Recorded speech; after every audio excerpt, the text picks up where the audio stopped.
The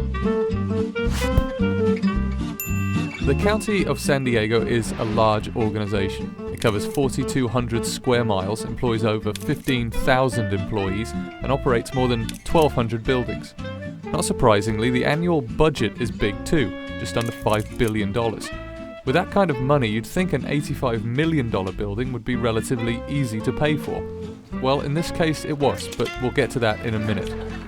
You see, usually a large organization has its budget balanced to make revenues match expenditures. When a new line item enters the equation, such as that $85 million building, the payment must be spread out over many years to reduce the one-time hit on the books. Think of it in terms of a typical family budget. If a family decides to buy a new car or a new house, they don't usually have the money to pay for it all at once either. So they get a loan, allowing them to pay back the cost little by little over time. For governments, that loan is called a bond.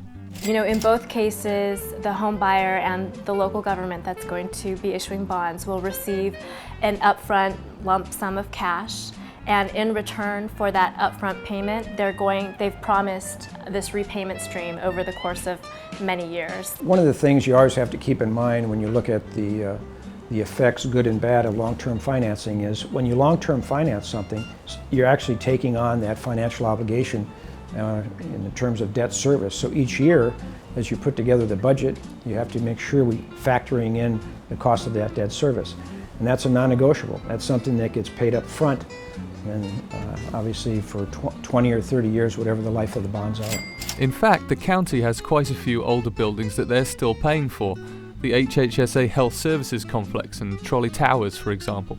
And that debt service is part of the annual budget. Bonds are a fact of life in government. So back to this building, which is the new medical examiner's building, by the way. How was the county able to pay for it with cash? Well, the answer lies in the way the Board of Supervisors prioritized spending through the housing bubble. One of the things that the County of San Diego did was made a conscious decision. As you know, the housing boom was probably between 2003 and 2008.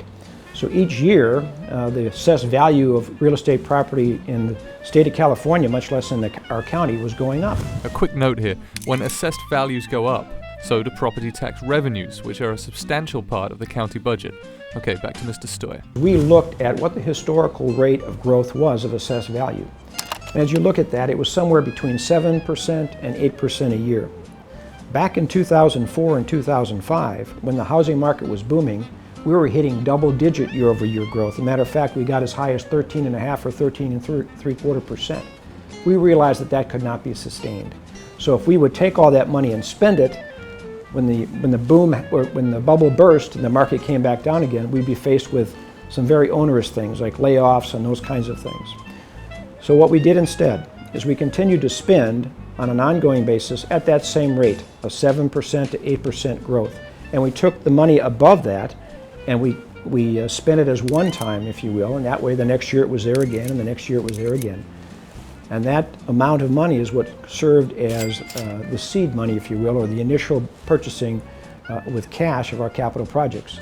And it's quite a list. That medical examiner's building, a new library for Ramona, a new library in Fallbrook, part of Phase 1A and all of Phase 1B of the massive County Operations Center redevelopment, the new women's detention facility, all essential public projects that the region will need over the next 50 years, and all projects that would otherwise have been a drag on the county budget for years down the road. You do lower the cost of the project when you pay for it up front.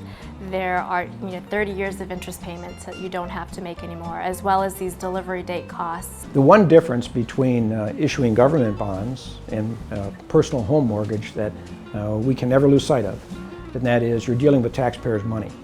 And we have the responsibility to get the best deal for the taxpayers that we can. So anytime that we can bring cash to bear, which would knock down or eliminate some of these costs of issuance, the interest rates, the origination fees, and lower the overall long-term cost of the project, save the taxpayers' money, I believe we have a duty to do that. And in this case, that duty has led to almost $1 billion worth of savings. So, now you know.